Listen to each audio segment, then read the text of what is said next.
Good day everyone, my name is Mona Lisa G. Verzosa, and for today's video I will going to demonstrate the percent in its relationship to fraction, ratios, and decimal numbers using models. And in number 2 we have described the percentage rate or percent and base, and number 3 illustrate polygons and its properties. So stand by here and get ready to watch. Good day everyone, my name is Mona Lisa G. Verzosa, and for today's video we will discuss about the lesson 1. Percent and its relationship to fractions, ratios, and decimal numbers using models. So here first, what I need to know. You see percent sign everywhere, in the market, malls, magazines, newspapers, and on your cell phones or tablets. So it is important that you know and understand the meaning of percent as well as the relationship of percent, fraction, ratio, and decimals. At the end of this module, you are expected to visualize percent in its relationship to fractions, ratios, and decimal numbers using models. What I know. Directions. Choose the letter of the correct answer. Write your answer on a sheet of paper. Number 1. How many is 50% of a class? I repeat. Number 1. How many is 50% of a class? Number 2. What term means per hundred? Number 2. What term means per hundred? Number 3. Change 3/4 to percent. Number 3. Change 3/4 to percent. Number 4. Which does not belong? Number 4. Which does not belong? Number 5. 76 of the grade 5 pupils are girls. Express 76% as decimals. Number 5. 76 of the grade 5 pupils are girls. Express 76 as decimals. Number 6. Which element of percent represents the whole? Which element of percent represents the whole? Number 7. In the statement, 35% of 200 is equal to 210. The base is blank.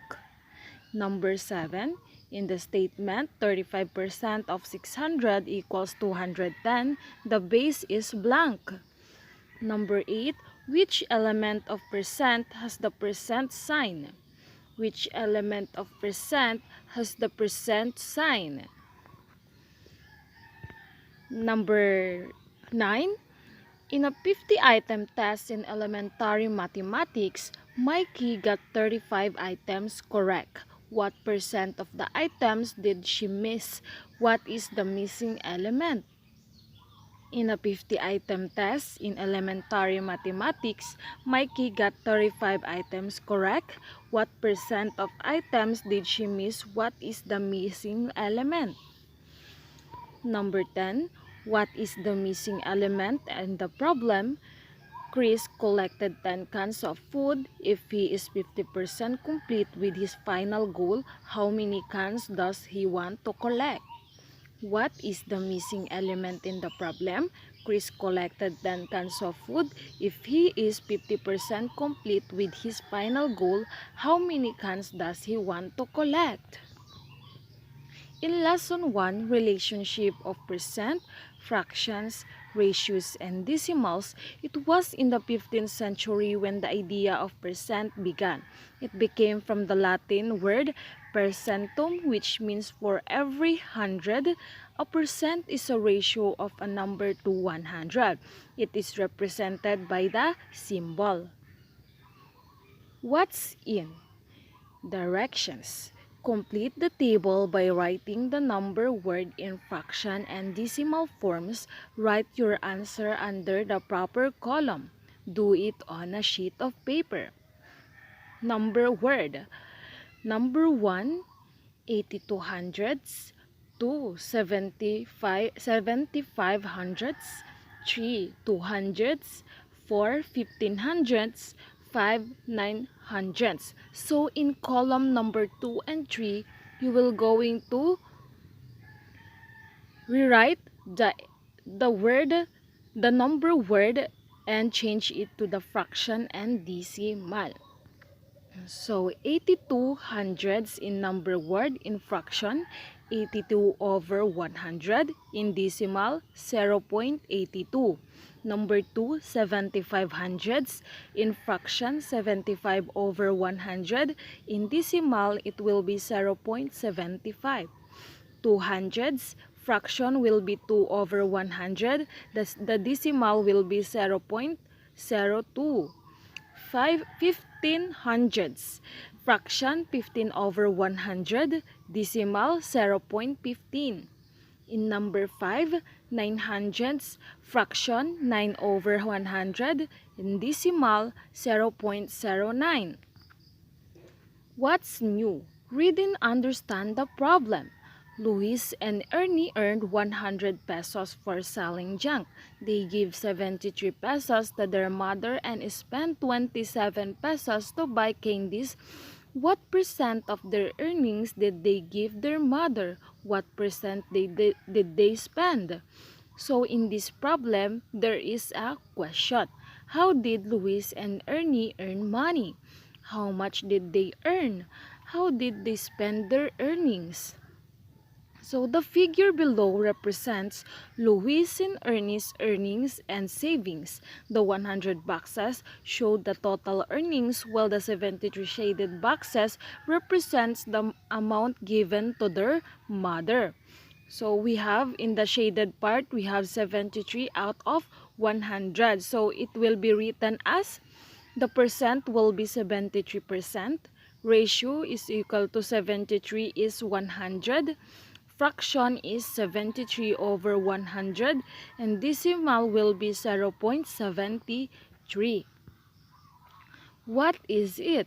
Compare the shaded part in each grade. So in the shaded part, you will see that there are 35 shaded. So in percent, we represent it as 35%. In ratio, we have 35 is to 100. And decimal is 0.35. And fraction is 35 over 100. So changing percent to fraction. Percent may be written in fraction form. To change percent to a fraction, remove the percent symbol and write the number as numerator, then 100 as denominator. This is from the definition that percent means for every 100. Change the fraction to lowest term if possible. So here in examples, we have in column 1, percent, column 2, fraction, and column 3, fraction and lowest term. So number 1, we have 42%. In fraction, we have 42 over 100. And in lowest term, we have 21 over 50. Number 2, 9%. In fraction, we have 9 over 100. In fraction, in lowest term, we have 9 over 100 also. In number 3, we have 25%. In fraction, we have 25 over 100. In fraction and lowest term, we have 1/4. In number 4, we have 16%. In fraction, it will be 16 over 100. In fraction and lowest term, it should be 4 over 25. So, changing percent to decimal. Percent may also be written as a decimal number. To change percent to decimal, write the percent as a fraction, then divide the numerator by the denominator. So example, we have percent again in column 1, fraction in column 2, decimals in column 3. Number 1, 15%.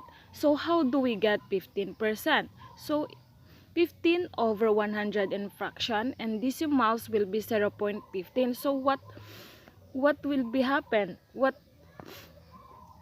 So 100 over 15 pesos. So we will divide it. So since the denominator cannot divide the 15 we will going to add 0.0 so that it will divide into 100. So 150, bring down the 0, okay? 150 divided by 100 is equal to 1. So 150 minus 100 is equal to 50, and then we will bring down 0 again. So 500 minus 500 equals 0. So it will be 0.15. In number 2, 9%. The fraction is 9 over 100. The decimals will be 0.09. Number 3, 13%. Fraction 13 over 100. And the decimals will be 0.13. Another way of changing percent to decimal, change percent symbol to decimal point, then move it twice to the left. So in number 1, as you can see, the 15% will be 0.15 in decimal. Why? Because we move twice the percent so that it will be 0.15. The same as number 2 and number 3. So, changing percent to ratio. Percent is a ratio with 100 as the second term. So, to change the percent to ratio, remove the percent sign and write 100 as the second term. Example, number 1, 27% is equal to 27 is to 100. Number 2, 5% is equal to 5 is to 100. Number 3, 87% is equal to 87 is to 100. So, what's more? In activity 1, directions, write the name for each shaded part as a fraction, as a decimal, as a percent, and as a ratio. Write your answer on a sheet of paper. So, we have here the example of the shaded part and non-shaded part. So, we have 48 shaded part. So, 48 over 100 is equal to 12 over 25. So, in decimal, we have 0.48. In percent, we have 48%. And in the ratio, we have 48 is to 100. So, activity 3, directions, complete the table, reduce the fraction to lowest term. If possible, write your answer on a sheet of paper. So, I will give you 3 minutes to answer this question, to complete the table.